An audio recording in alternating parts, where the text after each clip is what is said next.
राम हनुमान मिलन की कहानी। एक बार हनुमान जी ऋष्यमुख पर्वत की एक बहुत ऊंची चोटी पर बैठे हुए थे। उसी समय भगवान श्री राम चंद्र जी सीता जी की खोज करते हुए लक्ष्मण जी के साथ ऋष्यमुख पर्वत के पास पहुंचे। ऊंची चोटी पर से वानरों के राजा सुग्रीव ने उन लोगों को देखा। उसने सोचा कि ये बाली के भेजे हुए दो योद्धा हैं, जो मुझे मारने के लिए हाथ में धनुष-बाण लिए चले आ रहे हैं। दूर से देखने पर ये दोनों बहुत बलवान जान पड़ते हैं। डर से घबराकर उसने हनुमान जी से कहा, हनुमान, वह देखो, दो बहुत ही बलवान मनुष्य हाथ में धनुष-बाण लिए इधर ही बने चले आ रहे हैं। लगता है इन्हें बाली ने मुझे मारने के लिए भेजा है। ये मुझे ही चारों ओर खोज रहे हैं। तुम तुरंत तपस्वी ब्राह्मण का रूप बना लो और इन दोनों योद्धाओं के पास जाओ तथा यह पता लगाओ कि ये कौन है और यहाँ किस लिए घूम रहे हैं। अगर कोई भय की बात जान पड़े तो मुझे वहीं से संकेत कर देना। मैं तुरंत इस पर्वत को छोड़कर कहीं और भाग जाऊंगा। सुग्रीव को अत्यंत डरा हुआ और घबराया देखकर हनुमान जी तुरंत तपस्वी ब्राह्मण का रूप बनाकर भगवान श्री रामचंद्र और लक्ष्मण जी के पास जा पहुँचे। उन्होंने दोनों भाइयों को माथा झुकाकर प्रणाम करते हुए कहा, प्रभु, आप लोग कौन हैं? कहाँ से आए हैं? यहाँ की धरती बड़ी ही कठोर है।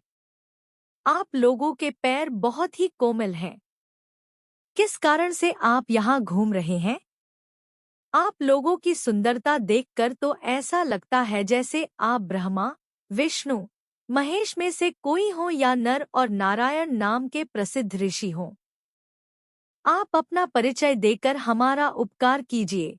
हनुमान जी की मन को अच्छी लगने वाली बातें सुनकर भगवान श्री रामचंद्र जी ने अपना और लक्ष्मण का परिचय देते हुए कहा कि राक्षसों ने सीता जी का हरण कर लिया है। हम उन्हें खोजते हुए चारों ओर घूम रहे हैं।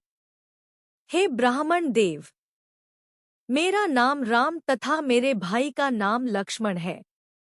हम अयोध्या नरेश महाराज दशरथ के पुत्र हैं। अब आप अपना परिचय दीजिए।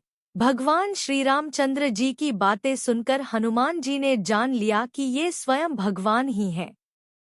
बस वह तुरंत ही उनके चरणों पर गिर पड़े। श्री राम ने उठाकर उन्हें गले से लगा लिया। हनुमान जी ने कहा, प्रभु, आप तो सारे संसार के स्वामी हैं। मुझसे मेरा परिचय क्या पूछते हैं? आपके चरणों की सेवा करने के लिए ही मेरा जन्म हुआ है। अब मुझे अपने परम पवित्र चरणों में जगह दीजिए। भगवान श्री राम ने प्रसन्न होकर उनके मस्तक पर अपना हाथ रख दिया। हनुमान जी ने उत्साह और प्रसन्नता से भरकर दोनों भाइयों को उठाकर कंधे पर बैठा लिया। सुग्रीव ने उनसे कहा था कि भय की कोई बात होगी तो मुझे वहीं से संकेत करना। हनुमान जी ने राम लक्ष्मण को कंधे पर बिठाया ही सुग्रीव के लिए संकेत था कि इनसे कोई भय नहीं है। उन्हें कंधे पर बिठाए हुए ही वह सुग्रीव के पास आए और उनसे सुग्रीव का परिचय कराया। भगवान श्री राम ने सुग्रीव के दुख और कष्ट की सारी बातें जानी। उसे अपना मित्र बनाया और दुष्ट बाली को मारकर उसे किष्किंधा का राजा बना दिया। इस प्रकार हनुमान जी की सहायता से सुग्रीव का सारा दुख दूर हो गया।